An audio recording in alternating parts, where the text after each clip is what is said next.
We are also running some of those pictures there of Narendra Modi this morning.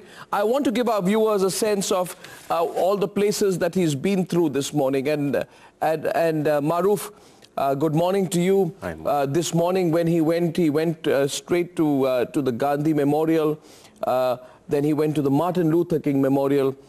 He's gone to the Lincoln Memorial, visited the embassy, and then gone in for the one-on-ones. Is this routine, really? I mean, are these sort of routine visits that most visiting prime ministers do, at least on their first meetings to Washington? I think probably Seema would know better, but as far as I understand, that certain visits are done by most visitors to Washington, like some of the memorials. But more importantly, I think what Mr. Modi has achieved with President Obama is pretty unprecedented. I mean, I've been following Indo-US relations. You're surprised with the editorial? Now. I think the editorial is really a coup of sorts. I mean, I cannot recall the Indian Prime Minister writing a joint editorial with virtually any head of state, leave aside the head of state of the United States, which is quite clearly the preeminent power in today's world.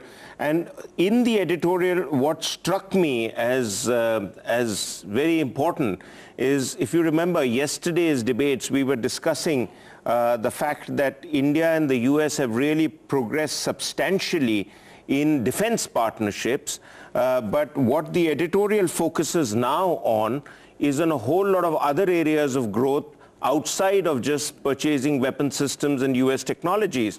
It talks of space cooperation, it talks of manufacturing, it talks of greater cooperation in the area of scientific activity. Yes. I think these are areas which India also has a lot of strength in. Yeah. But they were not low, easy hanging fruits to take. Maruf, I agree with you, and I'd like Seema to come back into this. There have been a lot of doubts in the run-up to this bilateral, and principally doubts over whether the ice will break.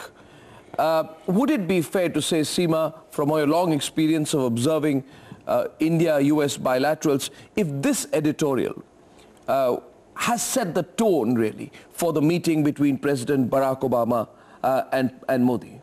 And whether this editorial, which Maruf rightly says, is, by the way, to all our viewers, it's a rarity. It's clearly an attempt to set the stage for a positive atmosphere before the bilateral meeting, the timing of this editorial. Absolutely. I think, as Maruf said, it's a coup. I think it's unprecedented for an Indian Prime Minister to pen a joint editorial with the President of the United States.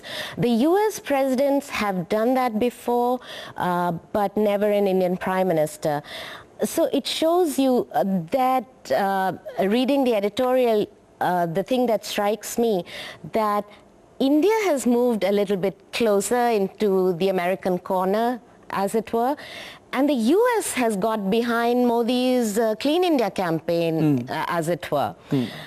And the most important thing, I think, is India's commitment, a very public commitment, to stand by these democratic values. As you know, India is not keen to promote democracy, which is a very sort of American obsession. But India is publicly saying that. That's important. Well, I feel, but at the same time, just to play devil's advocate, this editorial is, again, what? It's a statement of intent.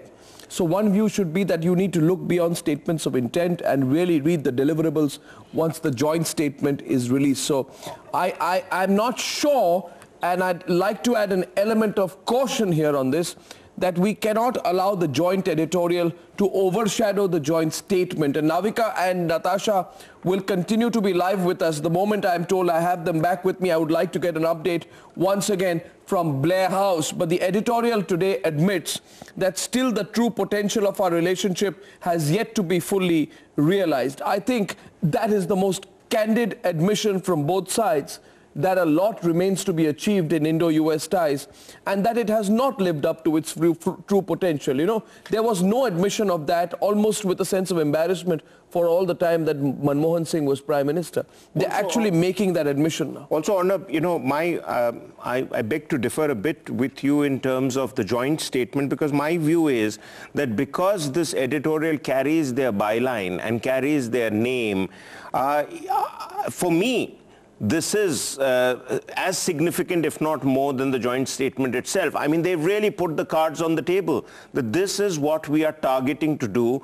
And, you know, the joint statement may not come from the two heads of government themselves. Maybe there's, you know, their immediate sort of deputies and foreign ministers and their equivalent. But I think what's really important is there is, and Arnab, I think you have been hammering this point home for the last couple of days, that there is a need for recognition on the level of the United States that the US as well as India must go beyond just addressing the immediate needs of those who champion Indo-US ties in terms of how much did India buy from us, or how much were we able to sort of get India to get physically put boots on the ground in a situation. So I think this is the big picture, and this is what Mr. Obama had indicated when he talked of the partnership. I'd like to go across once again to the Blair House. This joint editorial also reads that our unique and natural partnership can help shape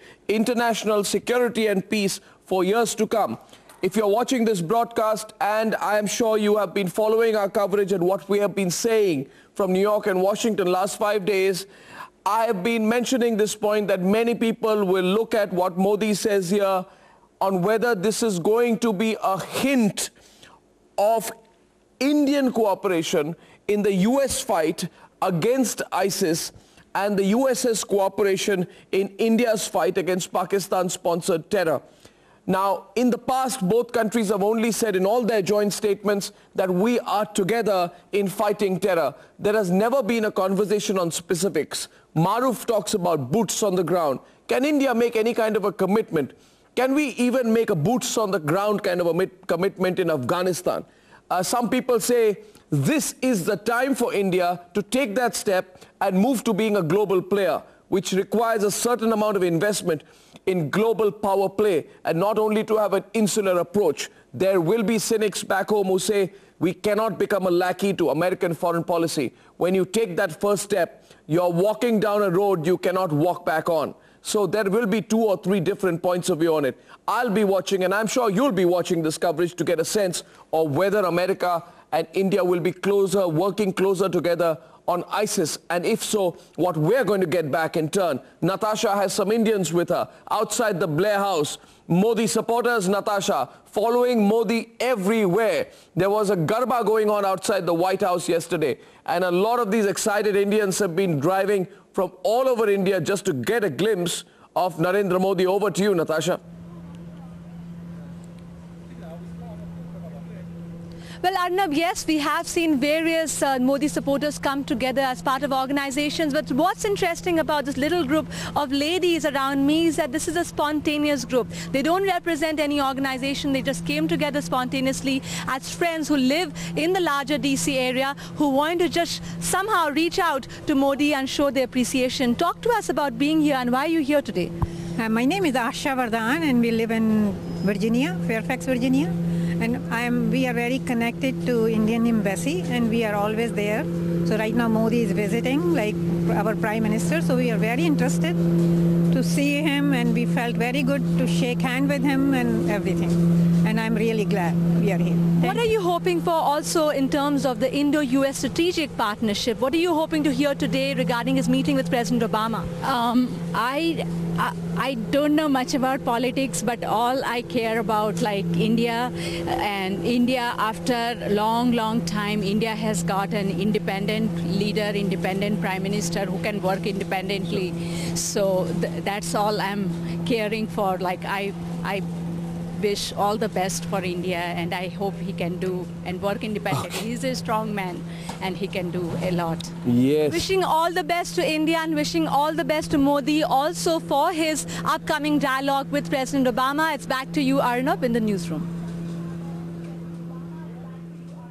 Thank you, Natasha. Let's go across to outside the White House now with Navika, who has some more Indians there with her. I mean, the Indian entourage is just follows Modi everywhere.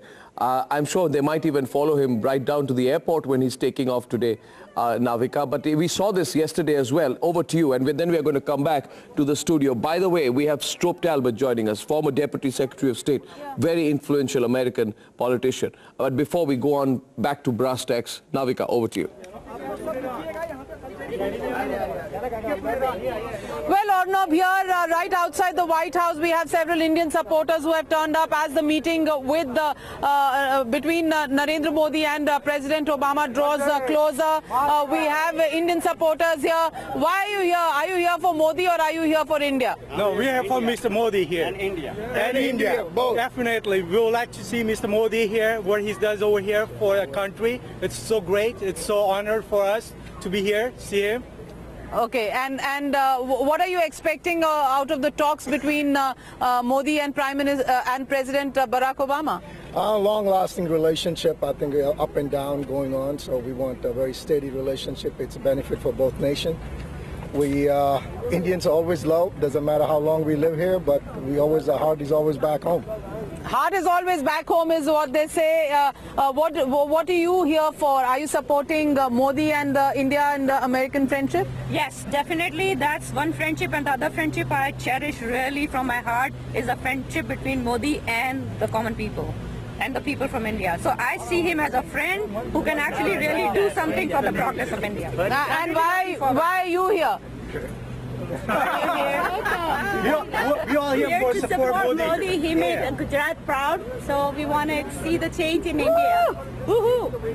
So there you have it, Arnab, a lot of excitement amongst the Indian supporters here right outside White House. In fact, if my camera person can pan there to the gates, those are the gates that we will see Prime Minister Narendra Modi go by. The inside there is all arrangement for a festive welcome to the Indian Prime Minister. Some flags and some bands really getting ready there inside the White House for a ceremonial welcome for Narendra Modi. All of that action really, all people gathering there, Indian community also gathering there at the gates to get a glimpse of Narendra Modi, and that is the kind of expectation that we are seeing at this moment here right outside White House. What will be in the joint statement is definitely for the political pundits to look at, for the diplomatic legal eagles to look at, but digital diplomacy has happened this morning through the joint editorial that has been written by Prime Minister Narendra Modi and President Obama. But people here looking forward to more friendship between India and America, and a strategic relationship that goes further. But a lot of hype as far as Narendra Modi personally is concerned. He's enthused a lot of people to come out on the streets right outside White House. Thank you, Navika. Now, welcome back into our non-stop coverage. We're going to take just a couple of commercial breaks as we head towards the final leg before Narendra Modi's meeting with Barack Obama. I'd like to point out before I go into the break, we'll talk more about it with Seema and Maruf when we come back, that this is going to be a huge transition for Barack Obama to restart the India-US relationship with someone like Narendra Modi at the helm, because Narendra Modi and Manmohan Singh are two very different personalities, and personal equations do matter even in a bilateral relationship. In the past, when Manmohan Singh was Prime Minister, Barack Obama referred to him as a friend, a mentor and a guru in the past. And I'd be watching very closely, and I'm sure you will as well, to see how he can build that sort of the dynamic between these two leaders. But when Americans need to do business, they know how to build a warm personal relationship as well, which is exactly what's happening. The pictures on your screen is part of the 30-minute meeting between Chuck Hagel and Narendra Modi. It's going to come down to business. Americans want to make money selling arms to India. Will Narendra Modi be able to ensure that they transfer their technology as well? If he can, and if there's going to be a commitment on that, will the Americans seek something in turn? Which way will the balance swing eventually? Talking about that a lot more. I'll take a very short break. See you on the other side.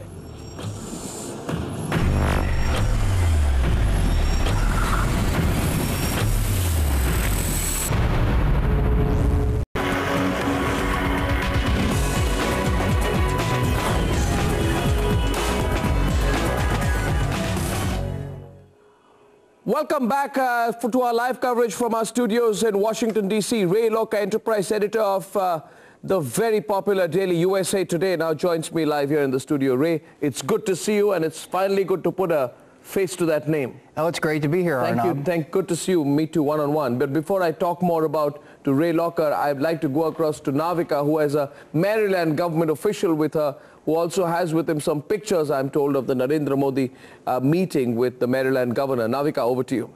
Probably you must be doing a link. Right, Arnab. I'm joined here by Rajan Natarajan. He's a Deputy Secretary of State in the state of Maryland, and with his governor, he's met with the Prime Minister Narendra Modi for half an hour this morning. He has some pictures to show us. Mr. Rajan Natarajan, you met with the Prime Minister Modi. What was the meeting like? Well, as you said, our Governor Matthew O'Malley and myself met with our Honorable Prime Minister for more than 30 minutes. The meeting went very well. In fact, originally 15 minutes, it took 30 minutes because of the Prime Minister Modi's inspirational speech. And also our Governor O'Malley really did very well. And in fact, they talked various opportunities to work together, including cybersecurity and all the GA space research. And also he's talked about all the agricultural, the plantation. And also Prime Minister invited Maryland to invest in India. And also he invited for two conferences, one going on October 9th in Bhopal, indoor, and also other conference in Gujarat, January. So two conferences, one in Bhopal and one in Gujarat, to be held by Maryland. Yes, he invited our entrepreneurs, our business to come to India. And also he talked very eloquently that Governor asked, what are the challenges you are facing? He said, I take every challenge as an opportunity. So I convert challenge to opportunity. Of course, more than 1.2 billion people. A lot of opportunities there for me work together. I take everything as an opportunity. And you have clicked some photographs with Prime Minister Modi this morning. Can you show us those photographs? Yeah, we met. Not only met the Prime Minister, and also Seema Sirohi, the External Affairs Minister. These are the photographs, Arnab, of the Deputy Secretary of State with the Prime Minister and with the External Affairs Minister, Sushma Swaraj. So that was the function here. First pictures that we are getting you of a private photograph that was taken inside in that room in Blair House, where Narendra Modi in his trademark waistcoat and kurta is shaking hands with the Deputy Secretary, and also Sushma Swaraj present in those meetings. Good. And also when I spoke with the Prime Minister... That's very interesting, Navika. Thank you. He said, Vanakkam. He knows that I have Tamil. Because I met him before also when he was the Chief Minister. And I said, Kemcho, you know what I mean? So, okay. Said, how are you? So a lot of bonhomie here in the meeting with the Governor of Maryland, and Indians here extremely enthused about this particular meeting between the Governor and Prime Minister Narendra Modi this morning. Well, thanks very much, Navika, for that update. One thing which has been said through all these meetings is just how well briefed Narendra Modi is about everyone who meets him. So he adds that personal touch and element, and I think he's taking a very keen personal interest in ensuring that these meetings go down well. I mean, he's even known about every single official who meets him there at the Blair House, which is significant. You know, the Modi-Obama equation now is going to be talked about, and there's a lot of sense of anticipation. Now, Ray, Manmohan Singh had a very cordial, warm relationship with George Bush and Obama. In fact, I think once he famously told George Bush that the people of India loved him. What's going to happen now? Your expectation? How is this equation going to pan out? First, between the two leaders. Well, I think they have a lot in common. They both have come up from unlikely backgrounds to lead their respective nations. No one would have expected Barack Obama would have been president of the United States 15 years ago. Absolutely. There's a lot of tensions there. I mean, obviously, the whole issue of Pakistan, how do both nations deal with Pakistan, particularly in the context of Afghanistan, that's going to come up. Global warming issues. As India becomes stronger economically, they use more coal. That puts more carbon into the air. That's something that President Obama wants to deal with, although India is making great strides in renewable energy as well. But we cannot give a commitment on the environment issues without significant political concessions in India, Ray. Yeah. We cannot give a commitment on the trade facilitation agreement of the World Trade Organizations. We cannot give a commitment that we can really put feet on the ground with you on ISIS. That's your problem. Right. And we cannot certainly give you a commitment on the nuclear Indo-US nuke deal because Modi's own party was very much against dilution of the liability clause. So on many critical areas, when they sit, it is all right, Kemcho and how are you and all this is fine. But when they're going to sit across the table, it's going to be business. And if Modi cannot give a commitment or a sense of a commitment at that time, will that relationship therefore have to be recast? Will there be disappointment by the Americans? Are they expecting a breakthrough this time, or are they saying, let's just go in with it and see how it goes? I think the latter. I think they're going to go in and see how it goes. I mean, there are so many things that between the United States and India that are happening now that are strengthening a relationship beyond what the two leaders can do. Economically, this relationship is getting deeper and stronger every day. And that, I think, transcends what people do inside the White House and here in Washington. Yeah. But, both Modi and Obama's rise to power is not very dissimilar. They are both considered outsiders to the system, Seema. So they had to all conquer personal odds to be where they are. One is this, someone who has, positioned himself as a chaiwala, a tea seller. The other is the son of a Kenyan immigrant, emerging as leaders in their respective countries. In fact, I don't know, Seema, if you know this, it'll be a good aside for our viewers, that at one point of time, Modi even used the famous "Yes, we can" chant in one of his campaign speeches. So would similarities play any role, in Modi and Obama being able to find the right working relationship? Look, one doesn't know anything about the chemistry between them and how it'll develop. It's a charm offensive. I think when he says Kemcho, then Obama is unleashing a charm offensive. Absolutely. But they come from similar backgrounds. But we have to remember Obama is to the left in terms of the Democratic Party spectrum. That's right. He's a liberal. Yeah.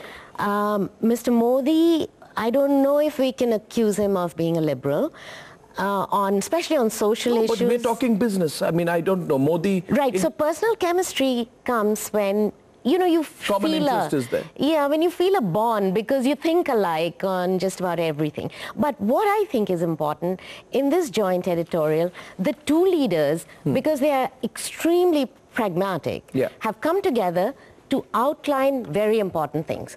If you read between the lines, or even, you don't even have to read between the lines, it's pretty obvious that the signals are to China and Pakistan. Yeah.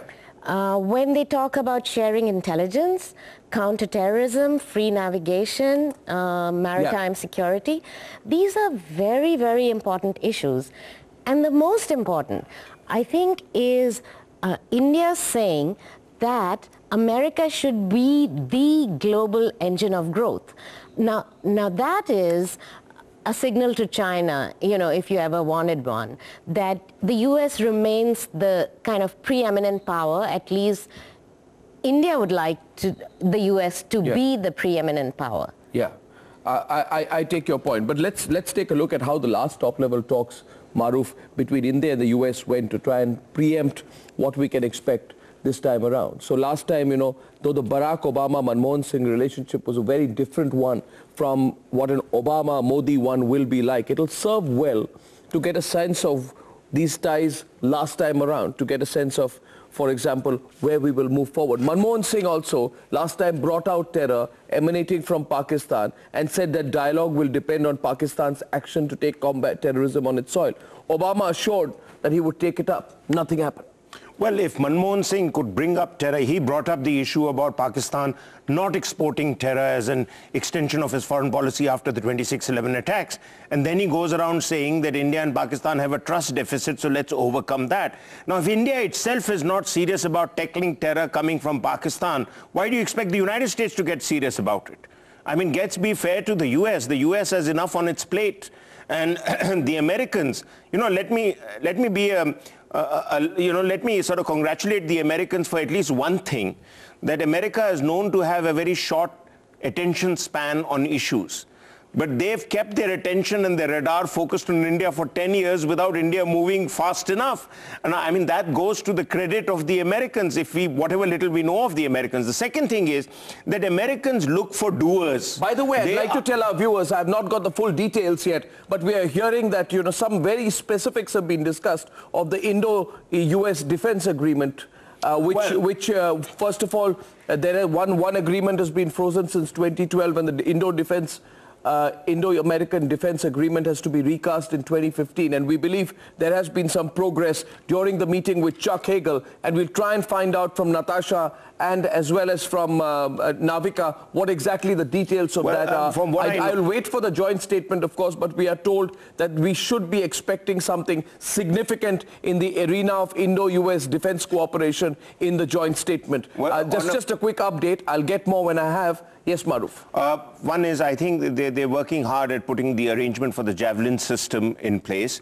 I think in all probability that's going to go through the missile system. And in addition to that, I think India is looking for American involvement in a number of other areas in defense, such as sensor and radar technology, such as supporting defense intelligence gathering systems which work with Indian satellites, and also for American companies to set up production outlets in India. Honeywell, as many of you may know, has a research and development largest center of theirs outside the US is in India, in Bangalore, 10,000 people employed there. So American companies are gradually coming in. I think they just have to be a little more aggressive. But I want to make 2 or 3 other points related with Indo-US defense cooperation. I think the stumbling block, both in Indo-US relations in general and Indo-US defense cooperation, has been our bureaucracy. And the problem is that we do not have enough people dedicated to manage a relationship of this size, because you I have breaking news now that there is a 10-year defense pact which is being signed between India and the United States. This is very, very important. Can I get your reaction to that? A 10-year defense agreement between India and the US. By the way, Navika has more details on that, which I was waiting for some time. Navika, over to you, please. Navika, over to you.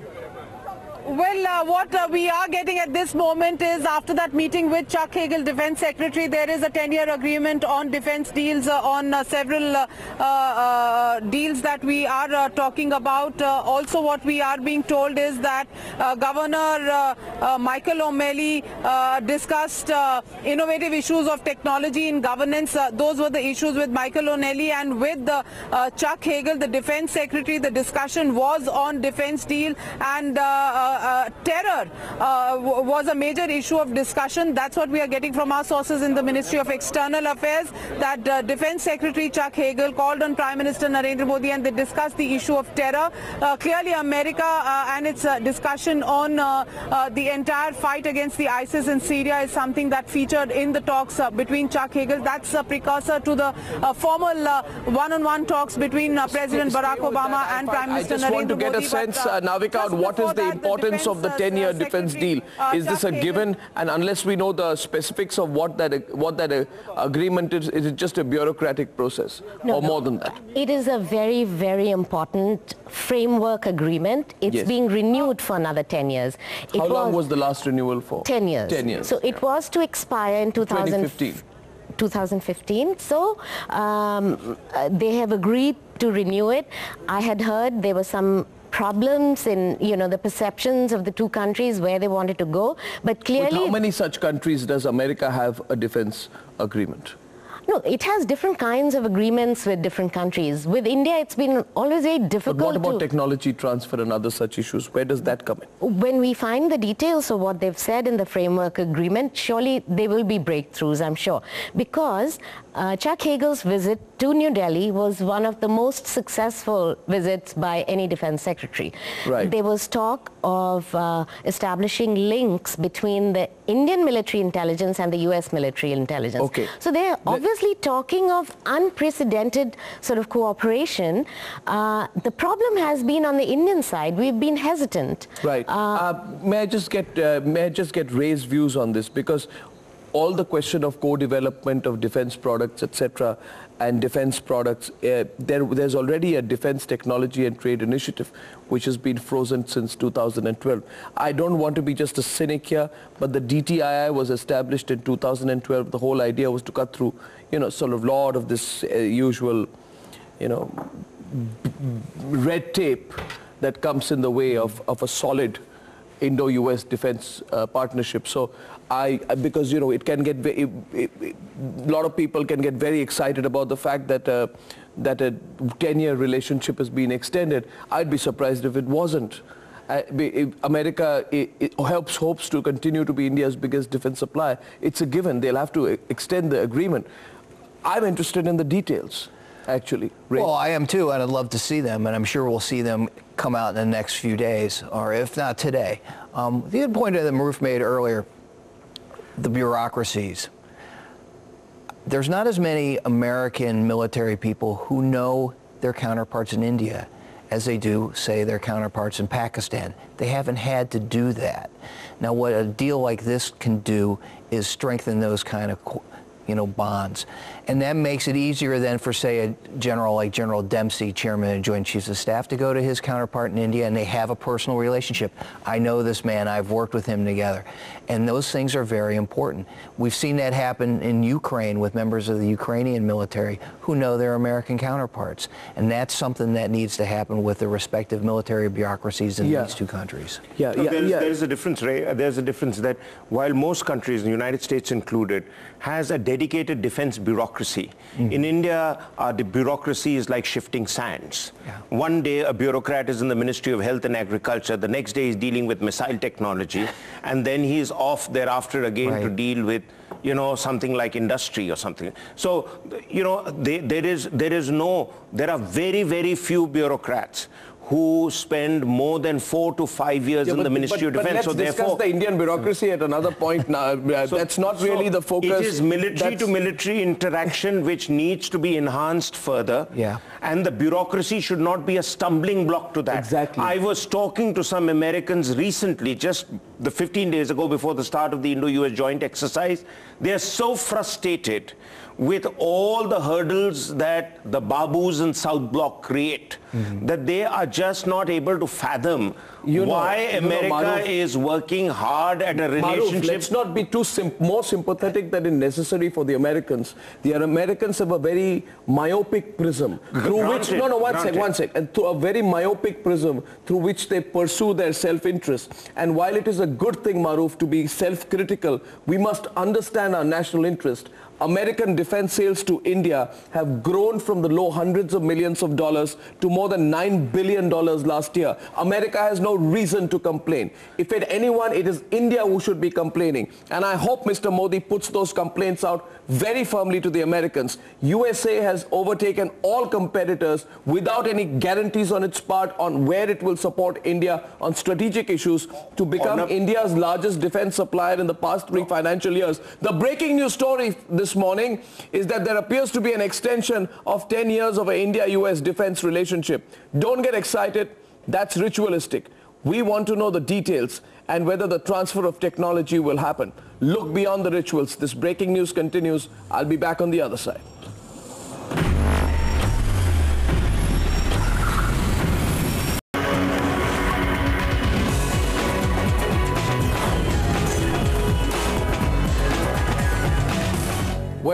Defense cooperation between India and America is being renewed for 10 years, and this follows India's, increasing its FDI cap in defense to 49%. There's a big atmosphere being built up outside the White House. It's an impromptu performance going on behind Navika out there.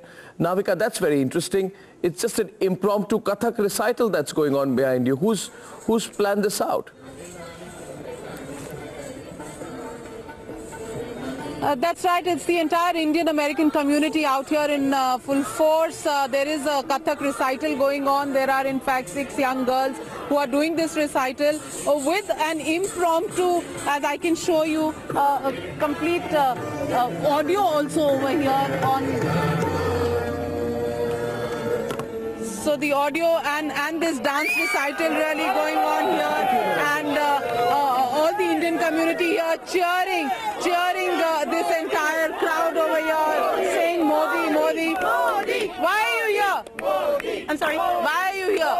Of course, to cheer our country and welcoming, supporting Mr. Modi. So welcoming and supporting Modi, that seems to be the rant here. All of them really hymns. What are you here for? I'm here to greet my Prime Minister. I'm proud of my country. And I know two people in Gujarat, Sardar Vallabhbhai Patel, the Iron Man of India, and Modi, the Lion of India. And he made us feel proud to be Indian, but he also now we can say it proudly, Sare jahan se acha, Hindustan hamara.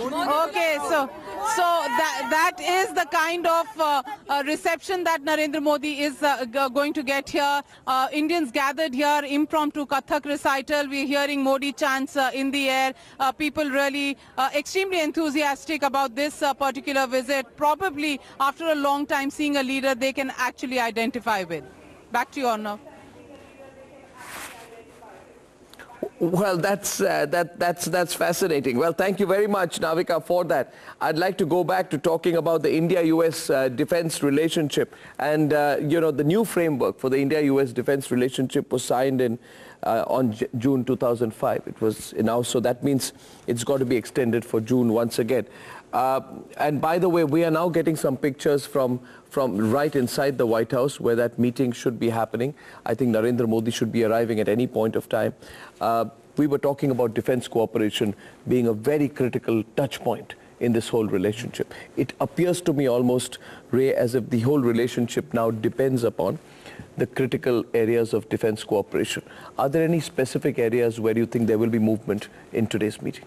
Well, in terms of defense, that's a natural. They had to renew that agreement because of the whole administration's pivot toward Asia as a way to counterbalance China. Yeah. And it's not trying to do anything overtly military, but to have your allies lined up so you're working together. Obviously, India is a natural in that. Has been for years, but it's finally more and more coming into its own. But it's building up also because the Pentagon has made several proposals to the Ministry of Defense during Chuck Hagel's recent visit. I think only last month he was there, Seema, where he said that this would include significant qualitative capability, technology and production know-how, transfer of all of this to India. And one of these that might come up, I think, today is going to be the FGM 148 Javelin anti-tank missile to India, and to co-develop a kind of a next generation Javelin with Indian Defense Research and Development agencies, because we were about to buy this Spike anti-tank missile from Israel. But the Javelin offer from America, where the Americans are saying, not only will we give you the missiles, we'll help you create these missiles in days to come. It's actually made India look back and say, wait a minute, we won't sign up with the Israelis just yet. Let's see if we can work together. If this happens here today, I would like to go across to Maruf on what impact that will have on Indian forces. But do you think it's going to happen today? I don't know if they'll announce it today, but from what I've heard, we are very close to this agreement that India will decide in favor of the Javelin anti-tank missile. It's a loss for the Israelis. There was fierce competition between the two countries. And but the fact is that, those who criticize that we haven't done more, I would just invite them to think back 15 years. The relationship was at a zero. We were not talking. We were not really friends. And look at the graph where we are today. We're doing joint military exercises right now as Modi and Obama meet. Yeah, but let's be honest, Seema. One of the problem areas has been the technology control regime of America. So, I think it's only natural for America to expect that any country which is going to give you so much money and let you build your industries and provide employment to your people and add to your economy, that we in turn want something back. My question was on that Javelin missile, Maruf. Do you think it will, add a significant dimension of being able to localize some capability to the Indian forces, and do you think it gives us that edge militarily? Well, first my answer to this question and then the big picture of Indo-US defense cooperation. As far as Javelin missile is concerned, it's certainly pretty much superior technology, but it's not that we don't have anti-tank missile systems. We have the Concours anti-tank missile systems, we have the Milan systems, and we have been manufacturing our own Akash systems. But over and above that, the Javelin really comes in as a fourth generation weapon system, which is far ahead of the first and second generation systems that we are using. But the big rider to it all is that it's good to have anti-tank missile systems if you're looking for a long, prolonged military operation which will involve tanks. I think that is generally passé between India and Pakistan. So it's good to have these as force multipliers. But beyond that, they are like teeth for elephant. Any weapon system of heavy caliber today. But I think the Indo-US defense cooperation has three elements to it. The first element has gone in America's favor. Yeah. That is all the weapon systems that they have managed to push it down into India as part of the foreign military sales, which requires no other competition. Yeah. And it is government to government certification, and we bought stuff ranging between $9 to $12 billion. The second part of the cooperation is exercises between troops, which have been happening, but the general complaint of Indian troops is that the levels must be raised more and much more exposure should be given to them at the highest level, which as I was bringing the point out about the bureaucracy, there is a reluctance to that. The third part is where America, I feel, is not doing enough, is transferring technology to India. So unless you go there, I think the next 10 years are going to be decisive in terms of technology transfers, which the Russians and the French and Israelis have been very happy to do. But America's defense industry, which is largely held by the private sector, the private companies, they feel that holding copyrights to it gives them the edge in global business. That is the problem. You know, so that's what I was trying to bring out. That is the point. That is the point which is to be made to the relationship going the next level. Which is principally the point, Maruf. I'm glad we agree on that. That the whole issue, therefore, is India has done enough. You know, 2 years back, what did America do? America offered as many as 10 technologies under the Defense Trade and Technology Initiative. Nothing happened since then. And this year again, America offered 7 more technologies. We want to see how much it fructifies. Let's move beyond this. Pakistan, what do you think, Ray, India is going to say? And I know what India is going to say. They will push America on terror once again. What can we expect this time around? Well, I think there's been constant provocation by Pakistan on the Lashkar-e-Toiba front in the lead up to this whole event in the US. Right. And I think Modi is going to ask America to pressure its so-called untrustworthy ally on the movement of the 2611 trial and the safe haven it provides to Hafiz Saeed, who, by the way, has a $10 million bounty on his head. I think the whole issue with Lashkar is something that the United States takes very seriously, has to do more about because it threatens India, and you don't know who else Lashkar is dealing with. You have all these different actors in the Middle East. ISIS obviously is a big problem now. Yeah. And they're all interrelated. You can't just let one fester on its own. So you have to deal with it. And particularly one that threatens a nation of 1.5 billion people that did a horrendous attack in the economic heart of India. You can't let that go. And so we've talked about it over. Obama asked Sharif about the 2611 trial last year this time, and there's been no significant movement on that front. So, I mean, Narendra Modi is going to try and tell, I think, Obama here that you need to pressurize Pakistan. Obama can't expect to get away by saying that. Right. You know, that really is not an arena I can do very much about.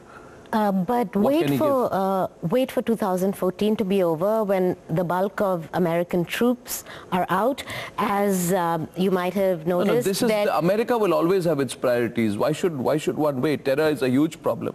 Pakistan has not moved an inch. Obama said in 2010 that we will push Pakistan.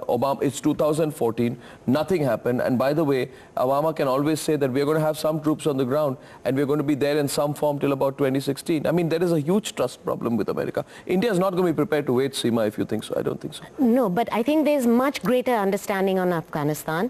America has been given this message repeatedly. Right. Okay, so I don't think we should rule out the possibility that President Obama is not going to do something different. Do you think the joint statement will make a reference to Pakistan? I don't know if it will make a reference directly, It'll be a big coup if it does.